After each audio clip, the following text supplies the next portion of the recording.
Olá pessoal, tudo bem? Professor Eduardo Galante, para dar sequência no nosso curso, estamos aqui então com a missão de estudar no caso, resolução número 357 do Conselho Nacional do Meio Ambiente. Professor, qual é o objeto principal de estudo desta resolução?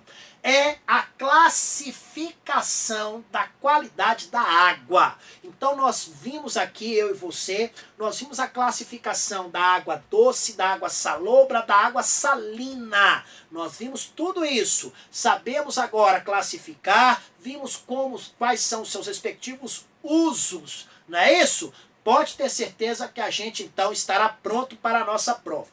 Eu darei sequência ao nosso estudo, existe mais alguns assuntos que precisam ser tratados e nós então o faremos. Vamos lá? Simbora com o professor, então partiu a aprovação. Estamos então na nossa terceira aula, o objeto do nosso estudo, repito, é a resolução 357, mais especificamente nós estamos aqui para tratar da classificação dos corpos de água.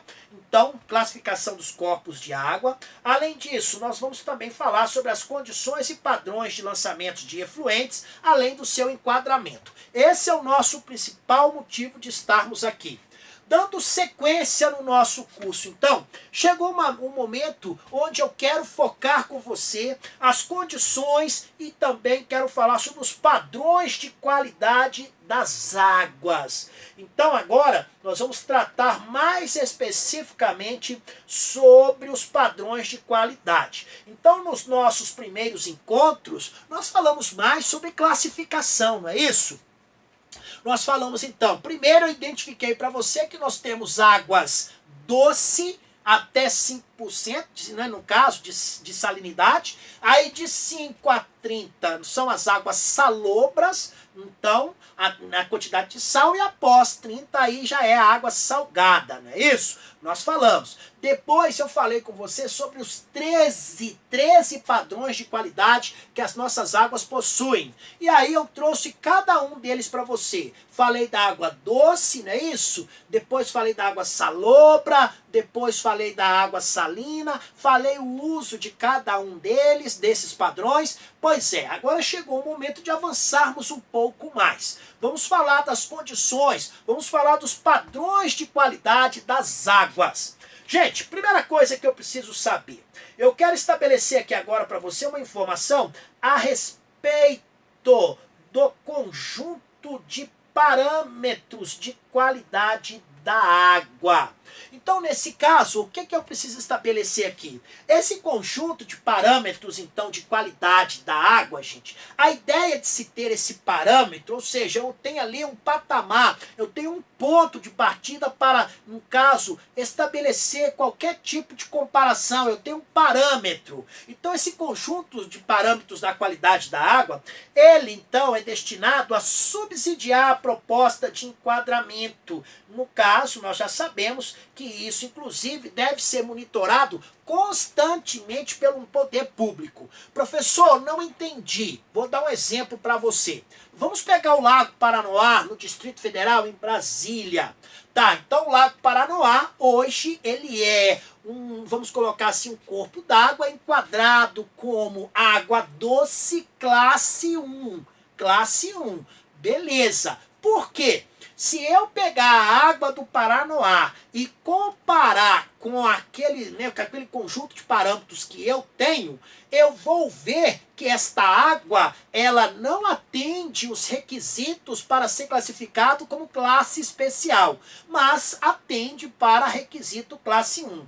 E o poder público, ele sempre fica monitorando. O sonho, gente, de qualquer governante é que esse corpo d'água atinja, vamos colocar assim, a classe especial. É o sonho de consumo qualquer um. Então, esse tipo de monitoramento é feito constantemente. Então, na realidade, eu tenho um conjunto de parâmetros que eu irei utilizar para saber, olha, esse aqui é o parâmetro de água classe especial. Então eu vou comparar para saber aí qual é o meu parâmetro aqui, com esse parâmetro, qual é a minha classe, tá bom? Olha, também Também deverá, no caso aqui, deverão ser monitorados os parâmetros para os quais haja suspeita da sua presença ou não, tá? Ou não conformidade. Não quer dizer que porque eu fiz hoje uma determinada comparação, que eu usei hoje um determinado parâmetro, e que isso é definitivo. Imagina, gente, eu vou checar um corpo d'água hoje, aí depois de um ano eu volto lá. Nossa senhora, em um ano existe até uma brincadeira que, né, os nossos avós falam que é o seguinte: em um ano, meu amigo, muita água passa por debaixo da ponte. Então, evidentemente que esses parâmetros, então, tá, tem que ser monitorados, tem que ser buscados também. Além disso, os resultados do monitoramento. Estes resultados deverão ser analisados estatisticamente, tá? E mais, e as incertezas de medição também devem ser consideradas. Vou dar um exemplo. Vou fazer até um desenho aqui para você entender o que eu quis fazer aqui. Existe aqui um lago. Eu tenho ponto de monitoramentos ao longo desse lago. No caso, vou dar um exemplo, só um exemplo. Aqui, as características da água desse lago apresentou, tá, condições de classe especial. Aqui de classe 1, aqui de classe 2. Primeira, então, estatisticamente, primeira coisa que eu preciso. O lago não é uniforme. Vocês viram que em alguns lugares ele captou água de excelência e outros não. E segundo, olha, existem algumas incertezas de medição? Existe, porque aqui eu coletei uma única vez. Aqui eu coletei 4 vezes. Aqui eu coletei 6 vezes. Ué, então não houve uma uniformidade. Eu não tenho, então, ali, vamos dizer assim, um parâmetro, no caso ali, estatisticamente falando, capaz de me trazer maiores ou menores certezas. Então, tudo isso tem que ser levado em consideração quando for analisar os resultados do monitoramento. Além disso, a qualidade dos ambientes aquáticos, elas também, gente, podem ser, no caso ali, avaliadas por indicadores biológicos. Elas têm esta possibilidade. Sabe por quê, gente? Quando, então, nós vamos analisar um ambiente aquático, existem sinais desse ambiente que pode denunciar, por exemplo, a qualidade da água que está ali. Você quer ver uma coisa? Quando nós temos presença de alguma... nem vou usar o nome científico. Você já viu aquelas plantas que nós temos na superfície ali do espelho da água ali? Nós conhecemos muito, a população chama de plantas aquáticas. E elas se multiplicam rapidamente, né? E tem até um odor que não é muito agradável. Gente, aquilo ali é tipo de ambiente poluído. Aquilo ali é uma indicação que as águas estão poluídas. Elas se alimentam daqueles nutrientes da poluição. Olha aí. Então, quando você vê um lugar cheio de planta aquática, você fala: xiii, Marquinhos, ali não dá não, né? Então, fica aí para você esta dica, beleza? E mais, as possíveis interações entre as substâncias e a presença de contaminantes não listados nesta resolução. Porque na resolução 357, gente, existe um anexo falando sobre as substâncias, né, que podem, então, ali estar presentes vamos colocar assim, naquele corpo d'água, e evidentemente estas substâncias, então, elas serão, no caso ali, utilizadas, por exemplo, quando fosse estabelecer o parâmetro. E aí o que acontece? Existem algumas substâncias, gente, até mesmo alguns contaminantes, que eles podem causar danos aos seres vivos. Vou dar um exemplo. A quantidade de cloriformes fecais em uma água pode tornar a água imprópria para atividades, até mesmo como atividades primárias de lazer. Não pode. Então, consumo nem se fala, né? Então, isso aí tudo, gente, tudo isso aí tem que ser levado em consideração. Então, quando nós tivermos ali presença destas substâncias de contaminantes que não estão presentes aqui na nossa resolução e que são capazes de causar danos aos seres vivos, isso tudo deve ser investigado. Para tanto, nós iremos utilizar, por exemplo, ensaios ecotoxicológicos, toxicológicos, ou até mesmo outros que são conhecidos. foi detectada uma determinada substância no lago e esta substância tem um cheiro fortíssimo. Então parte do lago está com um cheiro muito forte. O que é aquilo? Não sei, vamos investigar. Ah, mas não está listado na nossa resolução. Ok, vamos investigar, vamos analisar de outra forma, mas aquilo ali não vai poder ficar sem analisar, não. Isso é possível? É e acontece. Além disso, olha, na hipótese então de haver esta investigação, suponha-se que no caso ali se torne necessário ali, no caso, esta atuação justamente para que possa identificar. Aí, ok, foi feito então os estudos e aí o que aconteceu? Descobrimos qual é a substância que estava ali, qual era o contaminante que estava ali e mais, nós descobrimos de onde aquilo veio. Ok, as despesas de investigação vai ficar por conta daquele que causou, gente, aquela contaminação. Não vou falar nomes porque isso ainda não terminou a investigação. Já está em fase de recurso. Mas uma determinada empresa, gente, tá? Liberou água da lavanderia industrial num determinado lago. Olha, gente, jogou água de lavanderia industrial num determinado corpo d'água. Gente, imagina, olha o tanto de produto ali. Aquilo então foi identificado, foi feito os exames, falou, a presença é isso, isso, isso. Nós temos aqui a presença dessa substância, desse contaminante, e nós identificamos de onde saiu. Saiu daquela empresa ali, ó, que faz a lavagem de roupa industrial e ela destinou parte dos seus resíduos aqui para o lago. Opa, vai pagar tudo. E eu estou falando aqui na investigação, fora nós sabemos, lá no direito ambiental, dos danos e tudo mais, indenização, responsabilidade, tudo, beleza? Para corpos de água salobras continentais, aí agora nós já estamos num outro patamar, né? Onde a salinidade, ela não se dê por influência direta no caso ali, né, marinha. Os valores do caso ali dos grupos químicos de nitrogênio e fósforo serão estabelecidos nas classes correspondentes à água doce. O que acontece, gente? Nós temos a água salobra, que ela então tem um alto grau de sal, que é entre 5% e 30%, por influência marinha. Mas, por exemplo, vou dar um exemplo no Cerrado, no Distrito Federal. Nós temos água salobra aqui, em pequena quantidade, mas temos. Por quê?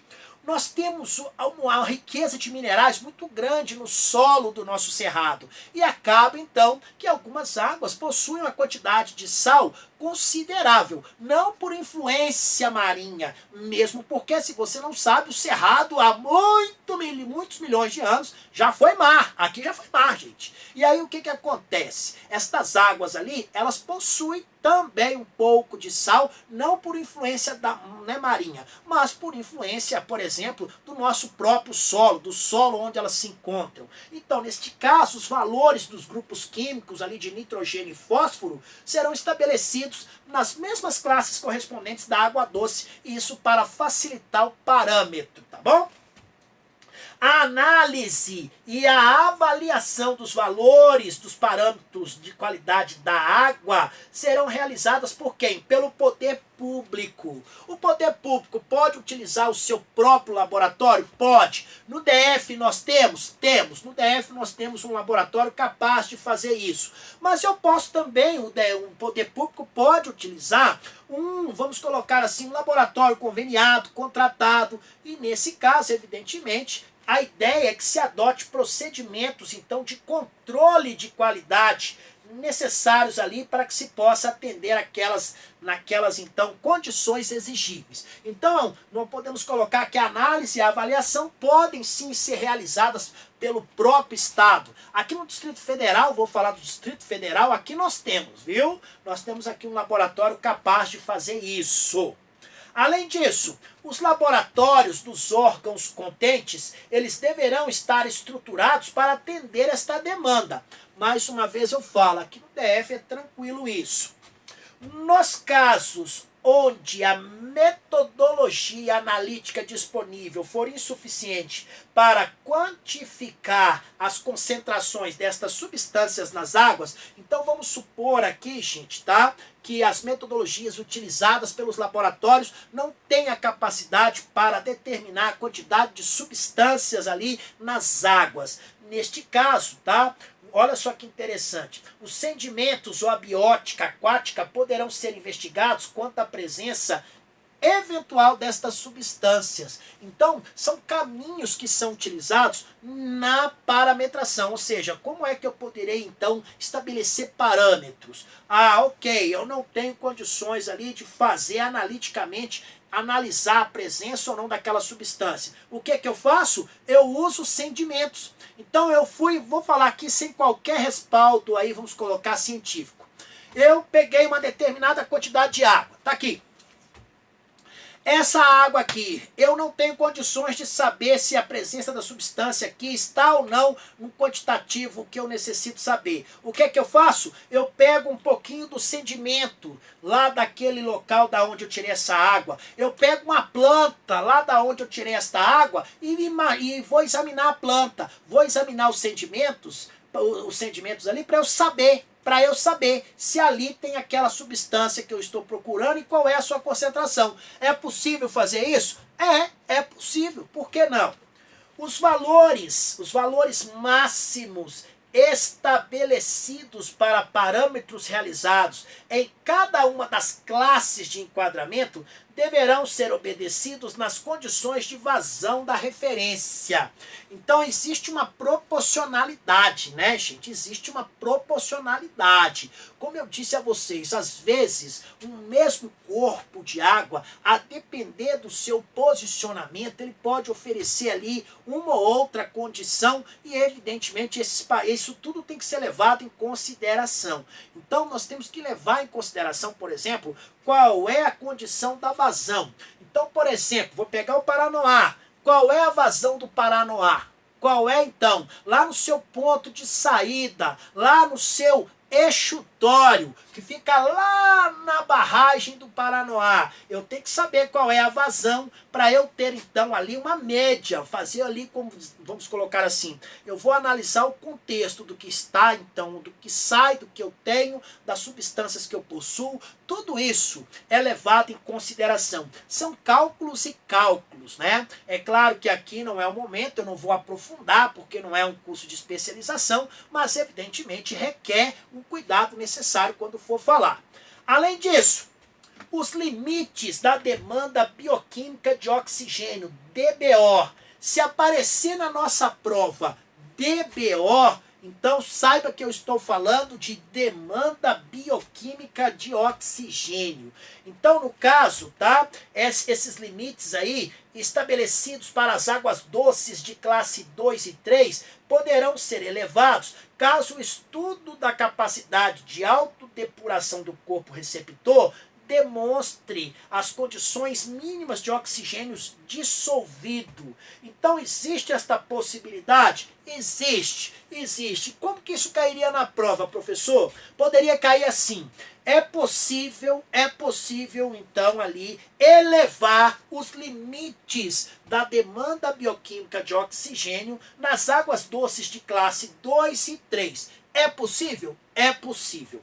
Os valores máximos admissíveis dos parâmetros relativos às formas químicas de nitrogênio e fósforo nas condições da vazão de referência também podem ser alterados em consequência ali de condições naturais, é possível isso, ou quando estudos ambientais específicos considerarem também a poluição difusa. E aí, então, é necessário que se faça um estabelecimento de um padrão para saber se esses novos limites acarretarão ou não prejuízo para os seus novos usos. Então, por exemplo, Alterou então a quantidade de nitrogênio e de fósforo naquele corpo d'água. Aquilo vai mudar a destinação para a qual ele foi classificado? Porque a depender, gente, a depender da quantidade, isso pode. A depender da concentração, isso poderá sim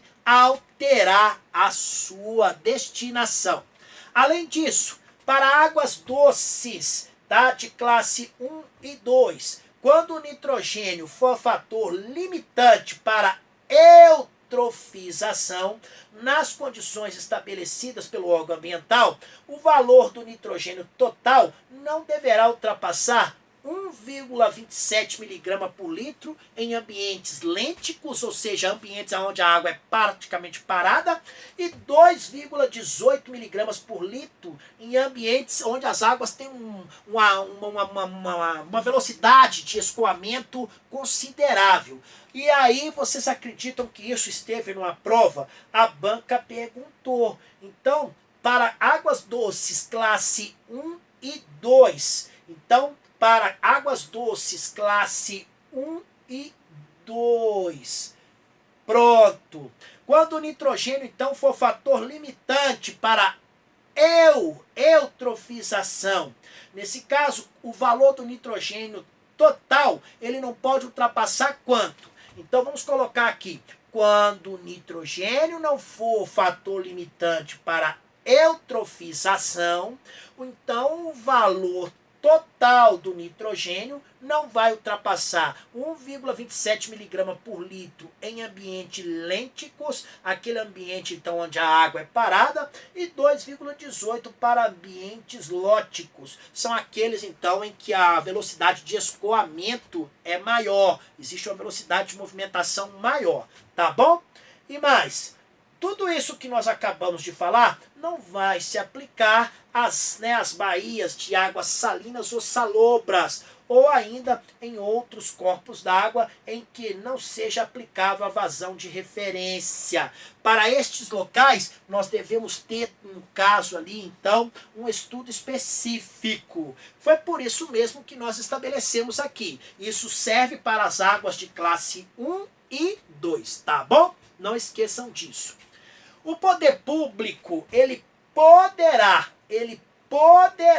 a qualquer momento acrescentar outras condições e padrões de qualidade. Ele pode fazer isso? Pode. Pode ser então que o conjunto de parâmetros até hoje, vamos colocar assim, até hoje esse conjunto era constituído de 8 variáveis. E agora o poder público colocou mais 2. Pode, por que não? Pode colocar tranquilamente, tá bom? Inclusive, o poder público pode até mesmo tornar esse corpo d'água mais restritivo, viu? O poder público ainda ele poderá estabelecer restrições e medidas adicionais de caráter excepcional e temporário. Por exemplo, em período de grande escassez, aí nós sabemos que os corpos de água, eles reduzem muito, mas muito a sua capacidade. E aí, por exemplo, nós já tivemos situações aqui no DF em que, vamos colocar aqui, que o reservatório lá de Águas Lindas, Braslândia, no caso, né, Santo Antônio, chegou praticamente no volume morto. Aí é claro que eu posso estabelecer algumas, no caso, restrições ali, no caso ali, adicionais, em decorrência daquele momento, que é um momento excepcional, temporário, mas posso.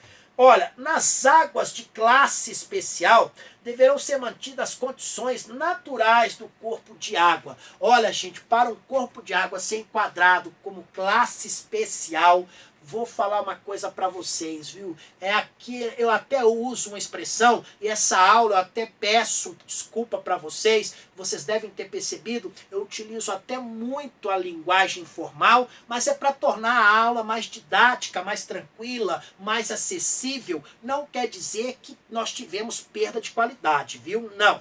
Então, aqui, vou fazer uma brincadeira, aquela água de classe especial é o filé do filé, é o filé mignon da água, vamos colocar assim, é o que há de mais puro, né, as suas condições naturais. E olha, gente, no nosso cerrado temos muitos pontos com águas nestas condições. Olha que legal, muito legal, né? Ainda bem, graças a Deus. Olha, vamos falar sobre as diretrizes ambientais para o enquadramento, então, dos corpos d'água. O enquadramento, então, dos corpos de água, eles irão ocorrer de acordo com as normas e procedimentos que são definidos pelo Conselho Nacional de Recursos Hídricos e pelos conselhos estaduais. Então, estes dois órgãos se unem e aí baixam as normas procedimentais para, no caso, realizar o enquadramento. O enquadramento do corpo hídrico, ele deve ser definido pelos usos preponderantes mais restritivos da água, atuais ou pretendidos. Isso, então, evidentemente, nós temos a seguinte ideia. Existe um determinado corpo de água, eu quero utilizá-lo para fins de consumo humano. Ok, eu vou ver. A água dele precisa de algum tratamento? É moderado? É um tratamento mais complexo? Ou eu preciso, né? No caso, só precisa a desinfecção. Então, esses parâmetros todos serão, no caso aí, estabelecidos. Nas bacias hidrográficas em que as condições da qualidade dos corpos de água estejam em desacordo com os usos preponderantes pretendidos, deverão ser estabelecidas metas obrigatórias. Vou dar um exemplo. Suponha-se que eu queira utilizar as águas do Lago Paranoá para fins de consumo humano com tratamento moderado. Mas aí o que acontece? Eu nem isso tenho feito. Opa, então eu preciso chegar nesse nível? Preciso. O que eu preciso fazer para que então o Lago Paranoá chegue nesse nível? É só um exemplo, tá, gente? Porque ele está, viu, gente, nesse nível. Então, mas quando eu cheguei no DF não era não, viu? Quando eu cheguei no DF não era essa classe não. Então, o que eu preciso fazer? Quais são as metas que eu preciso estabelecer para eu alcançar esse enquadramento? As ações de gestão referente ao uso de recursos hídricos, como, por exemplo, a outorga e cobrança pelo uso da água, ou ainda aquelas ações de gestão ambiental, como, por exemplo, licenciamento, termos de ajuste de conduta, controle de poluição, tudo isso deve estar presente nas metas progressivas intermediárias e final. Tudo isso vai ter que fazer parte, então, de um conjunto de metas. Esse conjunto de metas será aprovado pelo órgão competente da referida bacia hidrográfica. Então, existem ações. Além disso, as metas progressivas obrigatórias, intermediárias e final deverão ser atingidas em regime de vazão de referência. A única exceção fica por conta das baías de águas salinas e salobras, porque tais terão vamos dizer assim, um tratamento específico. Em corpos de água intermitentes ou com regime de vazão que apresente diferença sazonal significante, estas metas progressivas obrigatórias poderão variar ao longo do ano. Isso é possível, viu, gente? Em corpos de águas que são utilizados por populações para seu abastecimento, o enquadramento e o licença ambiental das atividades, tá? Obrigatoriamente devem estar ali, rigorosamente devem ser estabelecidos para que então sejam preservadas as condições para o consumo humano. Então há um monitoramento gigantesco e enquadramento e licenciamento ambiental devem levar em consideração estes fatores. E lá no finalzinho nós temos lá o seguinte: no caso de abastecimento para consumo humano, sem prejuízo do que nós falamos nesta resolução, deverão ser observadas normas específicas sobre a qualidade da água e sobre os padrões também de potabilidade. Os métodos de coleta e de análises de água, tudo isso é especificado em normas técnicas. Enquanto não forem aprovados os respectivos enquadramentos, as águas então serão consideradas como classe 2. Não é mais o caso, porque todas elas de lá para cá já foram feitas um enquadramento, já foram feitos uns enquadramentos. Já é tradição, a gente sabe muito bem que sempre que a gente estuda aqui, eu e você, nós temos que buscar aquilo que faz diferença. O não cumprimento tudo que nós falamos nesta resolução poderá resultar em infrações, em sanções. Os órgãos ambientais e gestores de recursos hídricos, no âmbito das suas respectivas competências, irão fiscalizar o cumprimento desta resolução. E mais, as exigências e deveres que nós falamos aqui caracterizam, então, a obrigação de relevância e interesse ambiental. Claro, gente, é importante demais que a gente tenha um enquadramento de todos os nossos corpos d'água para que a gente possa fazer uma melhor utilização e, claro, vai ajudar nas políticas, no caso aí, sobre o uso da água. Equiparam-se a perito os responsáveis técnicos que elaborem estudos e pareceres apresentados pelos órgãos ambientais. O não cumprimento desta resolução vai sujeitar, então, ali os infratores àquelas sanções previstas lá na Lei de Crimes Ambientais. Olha que legal. Então, eu vou apresentar aqui, ó, eu vou aplicar a Lei de Crimes Ambientais, ok? Então, em termos de dicas teóricas sobre a nossa resolução, pode ter certeza que você está municiado para a nossa prova. Bem, eu gosto muito sempre de trazer uma questão para que você possa ter ideia de como isso estará na nossa prova. Nos termos da resolução CONAMA 357, assinale a alternativa correta. O enquadramento do corpo hídrico será definido pelos usos preponderantes mais amplos da água, atuais ou pretendidos. Não são os mais amplos, são os mais restritivos. A qualidade dos ambientes aquáticos poderá ser avaliada por indicadores minerais, quando apropriado, utilizando-se organismos e ou comunidades aquáticas. Não, gente, é indicadores biológicos. Lembra que eu falei até da planta, dos sedimentos? Os órgãos ambientais e gestores de recursos hídricos, no âmbito das suas respectivas competências, fiscalizarão o cumprimento desta resolução, bem como, quando pertinente, a aplicação das penalidades administrativas previstas nas legislações específicas, sem prejuízo do sancionamento penal e da responsabilidade civil objetiva do poluidor. Ok, isso aqui está de acordo, inclusive, com o nosso posicionamento legal vigente. Equiparam-se auditores os responsáveis técnicos que elaborem estudos e pareceres apresentados aos órgãos ambientais. Não, eles se equiparam a peritos. O conjunto de parâmetros de qualidade da água, selecionado para subsidiar a proposta de enquadramento, deverá ser monitorado periodicamente pelo órgão gestor da bacia hidrográfica. Não é pelo o órgão gestor da bacia hidrográfica, é pelo órgão gestor do poder público. Logo, única alternativa correta, letra C. Parabéns a todos, foi uma honra, muito legal estar com você nesse curso. Muito obrigado, bons estudos e qualquer coisa pode entrar em contato comigo no nosso fórum ou através das redes sociais, @professor Eduardo Galante. Tchau, tchau, pessoal! Bem, essa aí foi uma aula, então, sobre a resolução 357 do Conselho Nacional do Meio Ambiente. Obrigado.